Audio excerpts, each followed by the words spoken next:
যুক্তরাষ্ট্রে বসবাসরত এক ফিলিস্তিনি শিল্পী তার শিল্পকে ব্যবহার করছেন প্রতিবাদের ভাষা হিসাবে। গাজা যুদ্ধের হৃদয় বিদারক দৃশ্য তিনি খোদাই করেছেন কাঠে। হারানো ভূমির বেদনা আর ফিলিস্তিনের পূর্বের চিত্র তুলে ধরছেন কাঠের মধ্যে আঁকা মানচিত্রে। বান্ডেল থাকলে প্রতি সেনমানিতে টাকা বাঁচবে। বিকাশ সেনমানি বান্ডেল কিনে জিতুন প্রতি লেনদেনে। ফিলিস্তিনি কাঠশিল্পী হামজা আরমান, জন্ম জেরুজালেমে, বেড়ে ওঠা পশ্চিম তীরে, এখন থাকেন জর্জিয়া শহরে। নিজের গ্যারেজের ছোট্ট ওয়ার্কশপে তিনি মনোযোগ দিয়ে কাঠ কেটে, ঘষে, পালিশ করে তৈরি করেন মানচিত্র।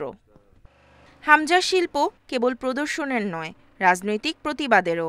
তিনি কিছু কাঠের মানচিত্র তৈরি করেছেন, যেখানে ফুটে উঠেছে ফিলিস্তিনের ইতিহাস ও বর্তমানের নির্মম বাস্তবতা।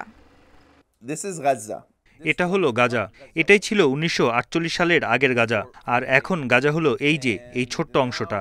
আমার শিল্পের উদ্দেশ্য হলো বিশ্বের সামনে দেখানো আমরা কি পার করছি। এই শিল্প রঙিন নয়, কারণ এটি হলো বাস্তবতার প্রতিচ্ছবি। সাম্প্রতিক যুদ্ধবিরতি নিয়ে আশাবাদী নন এই শিল্পী।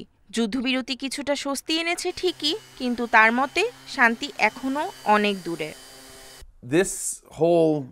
এই যুদ্ধ 2 বছর আগে শুরু হয়নি।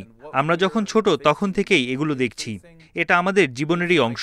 দুর্ভাগ্যবশত এটি আমাদের সংস্কৃতিরও অংশ হয়ে গেছে।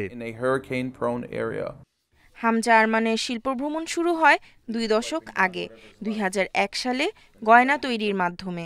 বর্তমানে তার কাঠের মানচিত্র শুধু শিল্প নয়, একটি জাতির ক্ষতের প্রতীক। তার শিল্প দিয়ে তিনি প্রশ্ন করেন, ন্যায় বিচার ছাড়া কি শান্তি সম্ভব? নিশাত সুলতানা মিম, ইন্ডিপেন্ডেন্ট নিউজ।